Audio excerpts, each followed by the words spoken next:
And yeah, Derek, we spoke back in December, so this is your second time coming on the podcast, which Wow. is great. So good to have you here. And we spoke in December about you were building a writing-based business, and you were sharing some advice, about how to do that at the time. Yeah. Um, how have things been going since then? So it's only a few months ago, obviously, but what does things look like on Substack and Medium and in your writing business in general since December?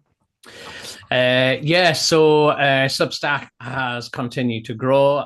Got involved with Notes a lot more and created a Notes template for other people as well to help. So that's been kind of a lot of fun. I have to kind of restrain myself because I get quite excited about Notes, because you can kind of get instant feedback and it's quite quick to write and you can be quite quirky and fun and quite low cost, isn't it?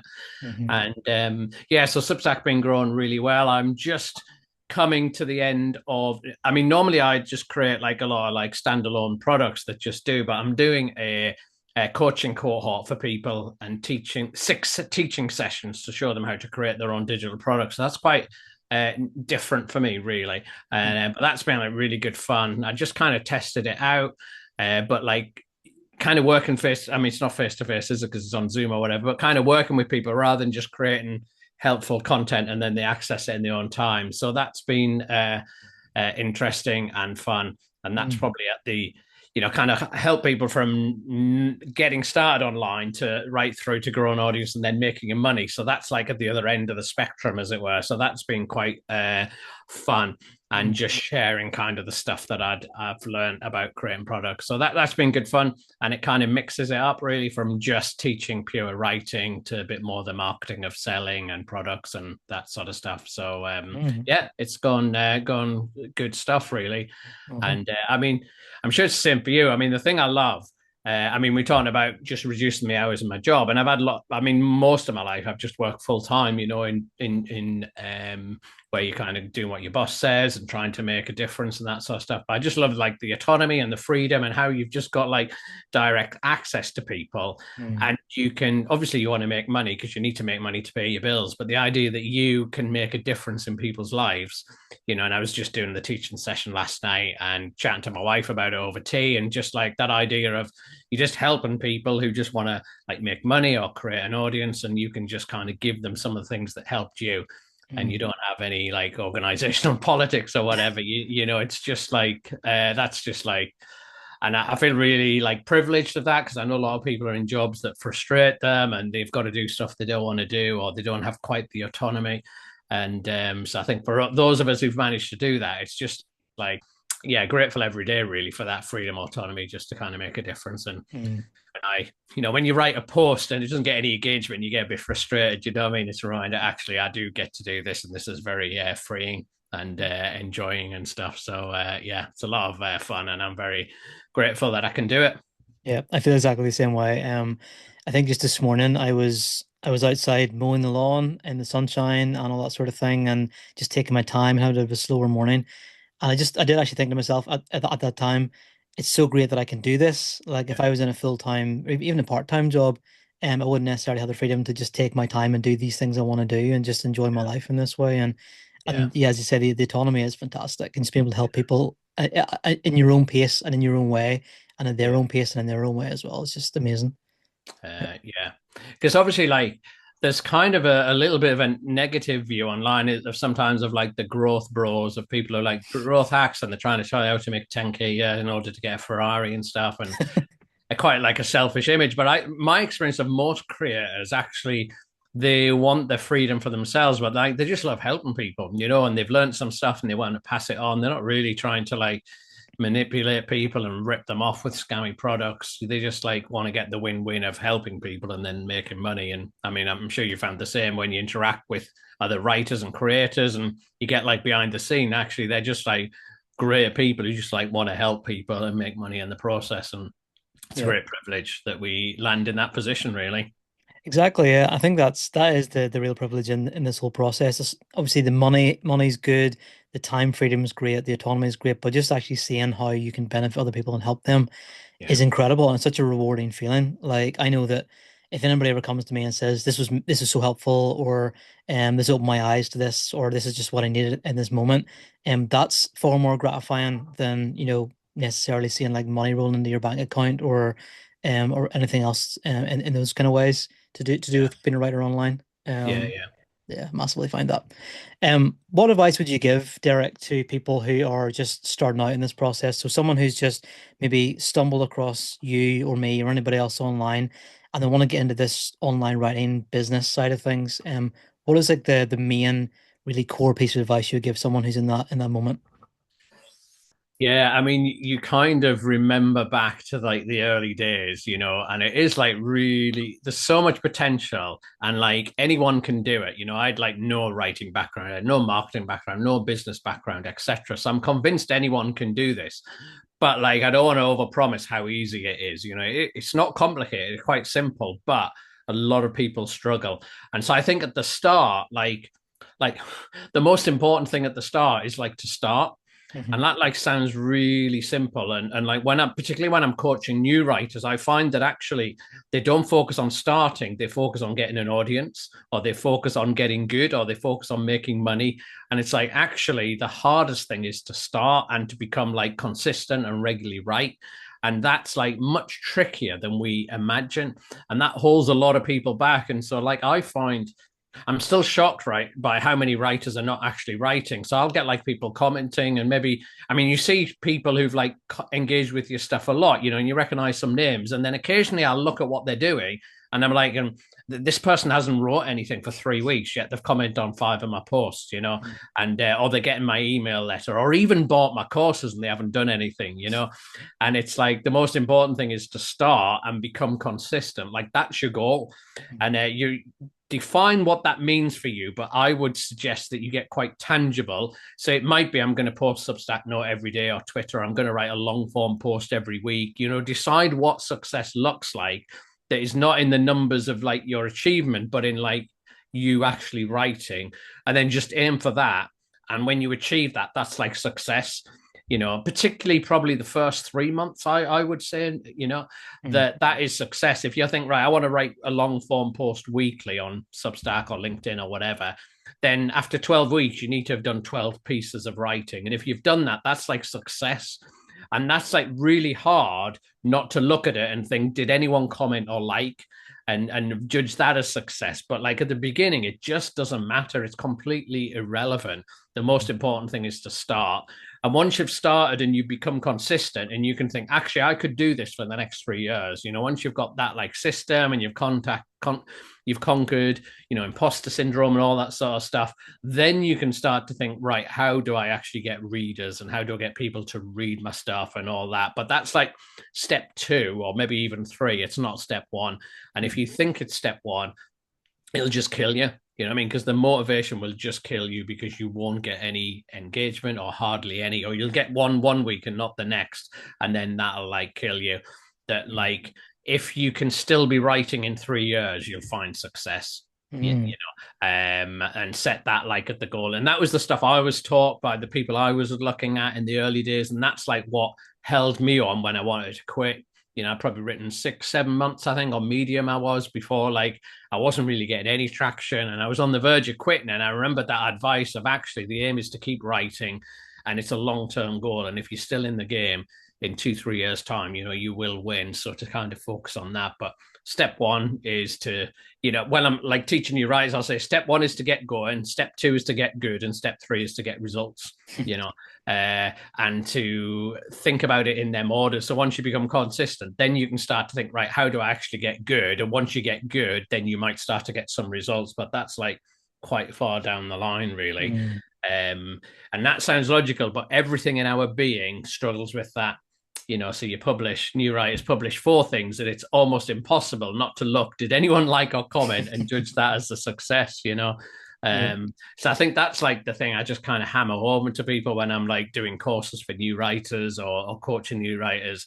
And I just kind of keep saying the same thing to help them kind of switch the mindset, because it goes against everything in our nature, I think. And it's why so many just like quit. And Hmm. so even if you're not very good, if you just get going, you're going to be ahead of like 90% of writers, because it is really hard to keep going. When it's easy, like for us now, we've got an audience and we write and we'll get responses, but I know that writing and getting no response is like really hard. So you got to kind of find a way use every trick you can to kind of push through that. Yep, yep. I actually just put out a YouTube video today and I was talking about that myth of like the overnight success as a Mhm. writer where it just Yeah, happens overnight. And for most people, like 99% of people, it takes years and years and years of hard yeah, work behind the scenes to get to that yeah, stage. And I was talking in the video about the difference between focusing on what you can control and what you can't mhm, control. So like yeah, you can't control who reads your stuff or how big your audience is or how people react to things, but yeah, you can control how often you write and how many things you output and yeah, the interaction that you put into a system like Substack as well. yeah, How do you maintain your consistency, Derek? So I know that you write every single day, you write like 1,000 words a day, that sort of thing. yeah. How do you keep that consistency going on the days when you're feeling like, oh, I just don't really want to do this today? It's actually sunny here in Manchester. I want to go outside instead, that sort of thing. How do you maintain your consistency every day? Yeah. I mean, these days, in terms of writing and like publishing on Notes or Medium or whatever, I I don't really struggle with that. Mm, These days, there'll be other things in my life that I want to do, and I would struggle, but I don't, and that's because I've like trained myself that it's the first thing I do in the morning. mm, You know, the first thing I do is write. You know, and it's like having a shower, brushing my teeth. I couldn't not do those two things. You know, if I didn't brush my teeth halfway through the day, I'd just feel manky. Or if I didn't feel shower, I wouldn't wake up because I've just trained myself. And it's the same with writing. It's the first thing after I've had my coffee. It's the first thing I do, and it's like I don't even decide to do it anymore. It's just the first thing that I do, and I'll sit down for an hour and I'll write and publish in those various forums, as it were. mm. And but that wasn't always the case, you know. Yeah. But now it's like so ingrained in me that that's what I do. Mm. That Yeah. and I think that's where you want to get to. You want to get beyond that. It takes motivation and willpower, and you want it to be just what you do. And that takes kind of a while to get to that point, to be honest. But Mm. I think that's like what you want to be aiming for. Mm. Tell me about what your morning looks like then. Just walk us through. So you get up in the morning, and then what does that period look like from between whenever you get up to whenever you finished your sort of writing period of the day? Yeah, so I will get up and when I sit down to write, I will have a list of social posts that I'll be aiming to do. So it'll be Substack Note, usually a Medium article. I've just started on LinkedIn, so I'll try and do a LinkedIn one as well. So I'll write all those posts Hmm. and get them published out. And so that'll happen every day. And then the next part of the day will be the more business side of stuff that I'm working on. So I might be like creating a course, or I said I'm delivering this cohort around creating digital products. I need to kind of create that workshop. So that will vary a little bit depending on what business I've got and what products I've coming up or what sales emails I've got to kind of write. So that'll be like the second part of the day. And then by then I'm just knackered. you know. So I mean, it's the whole Cal Newport like deep work stuff that really changed how I thought about stuff. So they're like two chunky deep work sessions. Mm, Then I might do my other job, my main job, etc. And then late afternoon, probably four-ish, I'll come back to it and do some of the lighter tasks, which might be like something I maybe want to learn about. So at the moment, I'm trying to learn about LinkedIn. So I've got a little course that I'm doing. So I might kind of dip into that. There may be some emails to reply mm, and a few other kind of tasks. So that might be maybe 90 minutes sometimes. It depends what I've got on before tea. That will be kind of lighter. But I find those two deep work sessions in the morning after that, I'm kind of spent really. mm, And mm, so then I've got to switch off. And if it's a day off my normal job, I'll go and run, I'll go to the gym or read or whatever it might be. But if I've got my other job, then I'll kind of, if I've got my main job on that day, I'll go and do that sort of stuff. But yeah, when I read Newport's Deep Work, and that just inspired me so much about just the quality of what you can create, mm, and mm. the fact that we only have a limited amount of like high quality work in us, so that those kind of two big sessions in the morning, that's kind of what I do. Yeah. Yeah, very similar to the way I work as well, actually. Like I'll write fiction first in the day and then I'll take a break to get some exercise and then have lunch. And then I'll work on Substack sort of stuff at that sort of stage. But there's kind of those two deep work sessions I would go Yeah. through in Yeah. terms of writing every day as well. And I mean, I discovered quite early. I used to try and write at other times in the day. I used to try and do the scheduling thing, right? So I'm going to write 2 till 4. I'm going to write this, that, and the other. And I just found that there's this idea that your willpower runs out through the day. That you start with like a full tank in the morning, and then as you go, it just gets less and less. So if you have difficult tasks later in the day, you just really struggle to do them. And I would find that half the time I'd put it off and that sort of stuff. And so then eventually I changed my routine, and I was just like, actually, I'm going to do the most important thing first Mm. and just train myself. So there's no real decision. As I said, no decision. That's what I do. Those two things in the morning, and Mm. that's been a game changer for me, really. Brilliant. Um, You mentioned just previously one of the things you were saying there about overcoming imposter syndrome. Um, I just wanted to ask you, do you feel like you have overcome imposter syndrome, or do you feel like that's something that is going to be a constant battle for you as a writer going forward? um, Yeah, so I've overcome it in some ways, but not in others. So my journey has been whenever I've learned something, I've taught it to other people, and my writing has been coming out of my experience. So a lot of my products is I've learned to write headlines, so I'll tell people how to do them, or I've learned to do this, and I'll tell people.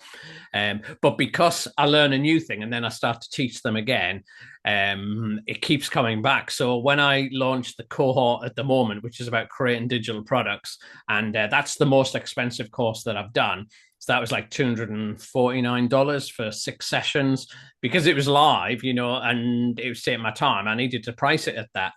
And but my other products like $80 or something. So I had a few wobbles at that point, and I was like $249 to spend 6 hours with me. Am I worth it? Do you know what I mean? And I had to wrestle, and I was like, can I? But I can't do it cheaper, otherwise it just doesn't work. The maths don't work because it was going to be like a smaller number. And then I was like, right, hang on, Derek. And this is how I've done it for my other stuff as well. And so I just repeated the process. So I sat myself down, I had a meeting with myself, and I'm like, right, in the last 12 months, you've made like 25K with digital products. Mm. And what's the chance of somebody, they're going to pay you $250? What's the chance of them making more than $250? And it's like, well, that's going to be easy, is it? They'll probably make 2.5 grand, or they could make even more over the next 3 years with what you're teaching them. So it's like, you're helping them. Do you know what I Mm. mean? You have got something that you're offering people. So I mean, the way that I talk myself through imposter syndrome is I look at the evidence and the facts, and to conquer my feelings, to say, well, actually, you've gained 21,000 Medium followers. So do you think you could help some people who are at stage 100, Mm. or who haven't created a product because you've just created 6 and made 25K? You've gone part time in your job. Do you not think somebody else would want to know what you've learned to do that? And I've got it. And I'm sure the next thing I'll create, I'll have to be like, talk myself through it again. But I lean into the facts really, and the evidence, because, I don't recommend people teach stuff that you don't know how to do. But once Mm. you've learned it, you could really help people, if you've learned to, how to run or sort out your health or your anxiety, or you learn to get certain jobs or whatever it might be, and you've learned that, then you understand what it's like not to be able to do that. So it's like a gift for other people. Mm. And if you were in their position, you'd love to know what you know now, in terms of me, 12 months, 18 months ago, before I created any digital products, I'd love to know what I know now. I would have paid $249 for it. No, easy, Yeah. So yeah, so I do that really. So I Mm. don't know if that's what everyone else does, but I still struggle a little bit. Yeah. And that's how I kind of talk it through. I think we all struggle with it as creators, and it's always going to be a struggle. I think if you don't struggle with imposter syndrome, there's probably something wrong with you as a creator, because it's just always going to be there.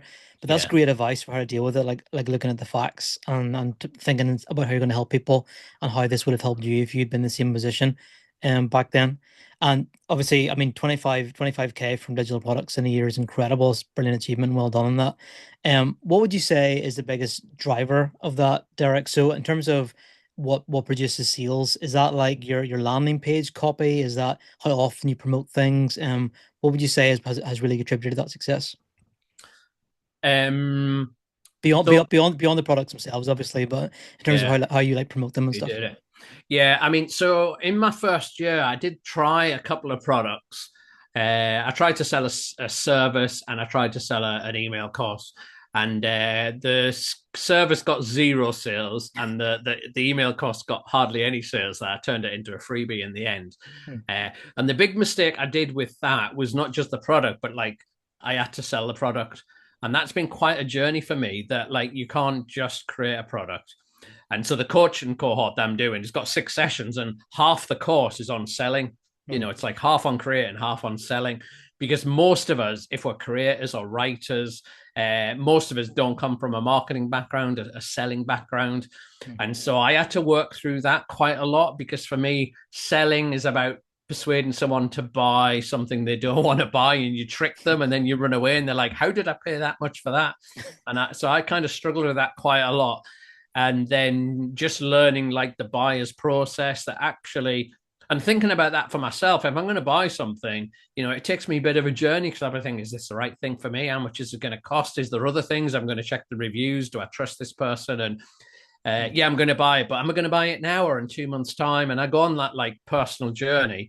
And so to realize that's what you've got to help people with. And so for me, that's really around preparing people before I launch it, like warming them up, and then having a launch campaign, which usually is daily emails. Mm. And then setting up some smart systems because once I've launched it and I've pushed it and that kind of campaign ends, most of my products are available on an ongoing basis. And so it's setting up systems for how I sell that to people, which Mm. might be a little sales bit at the end of my newsletter, but I use a lot of triggers in Kit. And ConvertKit's my email newsletter I use. Mm. So I see what people are interested by, what links they get in my email, and then based on what they're interested, I can promote a particular product to them. So I don't promote it to everybody, but if someone's really interested in learning to write on Medium and I realize that, then I can send them 3 emails about my Medium course or whatever. Mm. And all that's like preset and automated, but that was quite a significant shift for me. And I realized like the power of automations and triggers and all that sort of stuff that you can do. Mm. And so yes, most of them probably sell more in the ongoing sales than just in the campaign, when all that's set up, as it were. Mm. So that was like, yeah, massive, massive shift and change for me. That's awesome because it's something I'm starting to get into now as well. I'm starting to use Kit for automations and all too, and Yeah, I'm only really learning about it at this point. Like it's so complex and it's so powerful, and I'm trying to figure out the best way of doing it. But it's really cool hearing how you do that and use triggers and yeah, these like branching sequences and stuff people get. yeah, Yeah. yeah. What I've done with Kit is I just learn one thing every now and again. It can be overwhelming, and you feel like I've got all the features, but you just learn like one little thing and think, oh, I could do this, and then you implement it, and then a month later you can learn something else, and gradually you kind of build it up. Mm. And it's the same as writing, isn't it? There's so much to learn, but just learn one thing, put it into practice, and then learn the next thing, and just do that, and then yeah, Mm. then you end up in a wonderful place. Brilliant, amazing. And tell me then, Derek, about your starter kits. This is a new thing you have out at the minute. So what Yeah. does that involve and what does that look like and how is that going to help people? Yeah, so I've got like lots of products and courses I was doing, and then and that was aimed for like people who were writing to gain an audience or make money. And then I realized actually there's a bundle of people who haven't quite got to that point yet. They can't write consistently, or they haven't started writing. And so the starter kit really is stripping it all back and thinking, right, you're at the start or you've wrote inconsistently, and the first step is to become a writer. How do we do that? And so, yeah, I put together the starter kit for people, which, and I was thinking about what is most helpful for people. And so what I've got is some video modules, which talks about procrastination, imposter syndrome, and the questions people give me with like, how do I actually write? I've got a blank page. What's the process? And making that really simple for people. And I've got a few like templates and easy to use cheat sheets, which can help people start. Mm. And then I'm offering a couple of live sessions with people as well, because I've thought, videos and templates sometimes isn't enough. And so I've got 2 group coaching sessions, and we just jump on a call and we answer questions, and I'll give some live feedback on people's writing so they just get a bit of an understanding. And I think that certainly, so I ran that 3 months ago. And the feedback was that, that's like just really helpful of people just getting clear in their head what they need to do. Mm. And yeah, and I got an email from someone actually just a couple of weeks ago, and I said, "Oh, how did you get on?" And she was just like, the 3 weeks after the course, I wrote more than in the last 3 years of like struggling to write online. That's brilliant. And it's like that's the win, isn't it? Do you know what I Mm. mean? And just helping people get started. So yeah, so I've crafted that to hopefully so people are not just reading my emails, but they can finally like take that step, because that's like the beginning of everything, isn't it? Yeah. And so yeah, so that's launching and it's just available for the next couple of weeks because we've got live sessions in. Then it's Mm, got like a time limited for people to jump on that. And brilliant. yeah, it's got Amazing. a mixture of features, which I think is hopefully the combination people need in Mm, order to like get them over the line. And it's not platform specific, so whether people are on Substack, Twitter, Medium, the same principles apply on all of that really. So yeah, brilliant. excited about that, and it's exciting to speak to people at the beginning of the journey and just think you can just get them over the line and get started because yeah, incredible things are possible, aren't there? But Definitely. it's tricky just to get going at the start. So hopefully that will give people what they need. Brilliant, fantastic. I'll link to that in the show notes, obviously, of this podcast episode too. People can check it out. Yeah, But yeah, I think that's incredible. I love that idea of that like hybrid kind of way of doing things, where it's a course, but then there's also that coaching element with it as well. I think that's so powerful. yeah, Just really helping people directly like that. I'm sure that kind of feedback that you get from people is so gratifying too. That's the kind of stuff that really will like be like rocket fuel for you as a yeah, creator to kind of keep going, I would say. yeah, yeah, Yeah. yeah. In terms of your other products, Derek, so obviously you've started Kit's a new one. What other products have you created that if you had to pick like a favorite from the ones you've made, if you can, what's one of your favorite digital products you've made over the last sort of couple of years? Well, I mean, in the way, the favorite is the one that makes you the most money on one level. Do you know what I mean? And but I do have a writers club, and so we meet once a month on as a workshop, and I teach on that. And so once a month we get together. I ask people what they want to learn, so I'll teach for half an hour, and then we'll do like a Q&A about where they're at. And that's nice because that's like a monthly, like ongoing relationship that you develop with people. Hmm. But really, I mean, the product that has made me the most money, and for anyone who wants to create a product, I think this like tells you what people need, is my resource bank. Hmm. And it's made me the most money, and it was the easiest to make. And I was sitting in my garden one day, and I'd made a couple of products already, and I was thinking, oh, I wonder if I could create something else.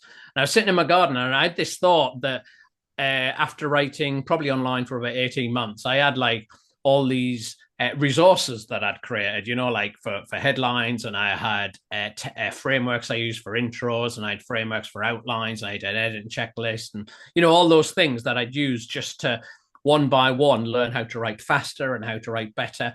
Hmm. And they were all sitting on my laptop, and they'd help me write whatever 300 articles on Medium and some of the stuff on Substack. And I remember thinking, actually, I wonder if anybody else would like that. And I was like, they probably would, wouldn't they? And it's that imposter syndrome again. I was thinking, I would certainly love that. You know, if Nicholas Cole said to me, "Do you want this stuff off my laptop?" I'd like, yeah. So I made that available, and because it was already there, yeah, I just needed to tidy it up. But it was essentially already there, the resources, and I made that available, and like that just got snapped up, you know, and Hmm. that's been my like bestseller, and it's because as I look back, why is it the bestseller? Because it's easy to use. Do you know what I mean? They don't have to do loads of stuff. The resources are just right there, templates, plug and play, and it covers all aspects of writing, and it helps productivity and time. And like, if you're trying to make money, you've got to think about what people want and not what you want to sell them. You know, and generally people want stuff to be easier. They want it to be faster. They want how can I make progress in the quickest time possible? And you can say, well, I've got this 100 video course, or you could just copy this template, you know, and they're going to go for the template, you know. And so that was, I mean, it makes me laugh really because some of the products I've spent a lot of time creating, but that one was just for me. And it's a sense in which what's helped you to achieve something, then you could just sell that to somebody else, you know, and you don't always realize the gold that you've got. I have this phrase that what's obvious to you is gold for somebody else, Hmm. you know, and so whatever your kind of niche or whatever, just think for a minute when you do that thing, whether it's cooking or running or parenting, you know, what do you use for it? You know, what are the tools or the software or the checklists or whatever? Because you could just bundle that up and probably sell that to people. So yeah, that one makes me laugh a little bit in that sense, you know. But it's a really important lesson, you know. And when I'm teaching people digital products, I kind of tell them that and remind them. And it's that imposter syndrome of just realizing, oh yeah, I've used that tool and those key questions and that checklist and that thing and that book summary to achieve some results. And it's like, oh yeah, other people will. And in a sense, it's easy to sell because you're not just like dumping something on people. When you say, actually, this is the resources I use to write, this is the stuff I've used to grow Medium, or this is the stuff I've used, then that's very compelling. It's like very full of credibility. And if you're saying, this is the exact system I use to get my kids to eat fruit and veg every day, then parents would bite their hands off for that. Do you know what I mean? So Yeah. so that's the one that makes me laugh really a little bit. Brilliant. I love it so much. And yeah, you're so right. Like if you're just giving people the stuff that you use as work for you, it's gonna be so valuable to them as well. I love Yeah, that so much. Um, what are your big plans then, Derek, for the next sort of like for this year, really, I guess? What are you working on at the minute that's maybe gonna be coming up next after the starter kit? What's the next thing in your pipeline?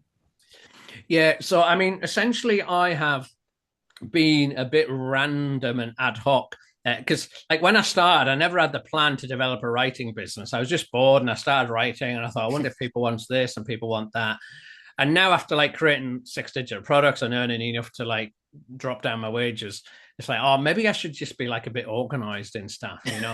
And so I guess what I'm thinking of now is like the journey of what I help people do is not writing at all to making money from writing, and that process of learning to write, then building an audience and creating products. And I've got products that fill in most of that gaps. And but probably what I've not got is stuff in that. So I've got how to make money, which is creating digital products, and I've got how to write and build an audience a little bit. But I think in terms of I'm thinking about creating something which is more in the middle, which is how you become a magnet for to your audience. So how they just don't follow you, but they become a fan and a subscriber and like engage with your stuff, and how you like differentiate yourself from other people. Mm. And I've been thinking about AI a lot recently as well, and that other people can copy a lot of stuff. There can be a lot of advice, a lot of good stuff advice, and probably I think people are going to become good writers because of AI. It's going to get better and better. So like, how do you become distinct and stand out and attract people to you rather than anybody else? And so I've been thinking about that a little bit. So I'll probably do some thinking and maybe create a course about that and just reflect on my own journey about like, why have people followed me and what are the lessons there that I can teach other people in order to become an audience magnet. And Mm. so that's probably the thing, because I think that would really help people. And because I could just churn out the stuff I've already got and make money, but I just think about how can I help people more and how can I kind of join it up. And in a sense, starter kit's the beginning and how to create digital products is at the kind of end. And so maybe something in the middle. Mm. That's on my notepad right here that I'm just kind of chewing over, and how I could frame that for people. And I've been teaching a little bit of that in my workshops with my writers club, and it's just starting to kind of shape my thinking. So that Yeah. might be something I'll put together. But for Mm. me, it's like just what do people need from me? How can I help more? What's the things that they're lacking? What have I learned that I can pass on? And that tends to be like my mindset really. Yep. Um, Yep. I think it's so important. Like I really do think that's so important at the minute that how you differentiate yourself as a person and you're yeah, authentic and what is it about you or me that attracts the people in our audience to follow us and engage with us and yeah, call us their favorite creators or favorite writers yeah. sometimes as well, which is always quite unusual. I think Yeah. I got like a big lesson of that. What I think it was in like one of my Medium articles I was writing, and I wrote this an opening sentence which was about my age, and I was like 51. And for me, I feel on the other side of 50. I'm a bit more conscious of that now these days. And I was on Twitter at the time, and there was a lot of young bros and stuff, and they're like, all their time. They've got like 20 hours a day to write because they go to bed and sleep. And I remember just throwing in, like, I was 51, no writing experience, no business experience, but I've managed to like build this thing online. And I was like writing it that I've no idea what's going on here. And that got a massive reaction because I was 51. And so I tried it again. I dipped it into a headline, and that got another reaction. And I Mm. realized like that people that worked. Yeah, I mean, I wasn't doing it to work, but the reason that resonated is because it humanized you, and you think, all right, so you started this thing, the other side of 50, with nothing. Maybe I can do that. And so I think anything that's more now AI can't do that. AI can't say I'm 51 and have no experience. So I think anything that's more personality driven, that's individual, that like sets you apart, that AI can't copy. AI can say 5 tips to write on Substack, but it can't do like the personality stuff. And we have imposter syndrome because we try and lean out of our personality and into the advice, don't we? But I think it's like the opposite really is going to help us, and not like indulgent, irrelevant stuff, but just stuff that's we don't hide in the bushes really and say, yeah, 51, didn't know anything, felt really insecure, and I don't quite know what's going on, but people are following me. Mhm. And just sharing that humanness is what's going to help us stand out. But it's learning to do that in a way that engages rather than irrelevant, because some people just like indulge themselves and talk about themselves all the time. And it's like, yeah, people don't want to read about you all the time, but they do want to link to a human. So I think getting that balance right and teaching people how to do that is probably something that's probably an ongoing journey for us all, really, isn't it? Yeah, yeah. Something I've been saying a lot recently is that we are the content, like as writers, that Yeah, we are what people are following yeah, because we provide that value and we create that link between our personal journey and how that yeah, can help serve other people as well. I think it's really yeah, important. yeah. Where do you want to be, Derek, in 5 years' time? So from where you are now, once you're on the other side of 55, where do you want to be at that point? Um, I mean, for me, so writing is not my life. So I don't want to be working 24 hours a day writing. I don't want to build like a million pounds writing empire. I just want to write for maybe 3 hours a day, earn enough to get a living wage. And then I want to like use those hours to make a difference in my community. That's kind of partly what a passion of mine is, to run community projects, make a difference in people's lives, and just read and learn and enjoy family and relationships and stuff. So I've been I mean, my writing income has gone up over the last couple of years, and it's like, actually, I don't really want to be a six-figure creator. I'd rather have the time than that. And so, yeah, if I could still be writing in 5 years' time and be earning money to pay the bills and then be doing all sorts of interesting, exciting community projects that make a difference, and that'd be pretty good. Yeah, that sounds good to me as well. Derek, just before we go, as we finish up here, can you leave our readers with just one simple piece of advice that you maybe want to share? Maybe in relation to starting out, because we talked a lot today about starting and getting going, in terms of that writing process. What's one piece of advice you'd like to leave people with today? I would say like that there's people who need what you know and what you've learned. Like there's people online who need what you've learned and what you could do. And in one sense, you owe it to yourself and to them to get started and to write and to share it. That doesn't mean it's going to be easy, but like to learn how to do it because you could really make a difference in somebody's life. Mm. Yeah, fantastic. Such a great way to finish. I love it. Yeah. Derek, thanks so much. Really appreciate your time here today. Hope you go out and enjoy the rest of a nice sunny day over in Manchester. I'll try and Yeah. do the same here in Northern Ireland if I can, as long as it stays. Yeah. It's always good to chat to you, David. Appreciate your time. Yeah, thanks so much, Derek. I'll talk to you again All soon. right. See ya.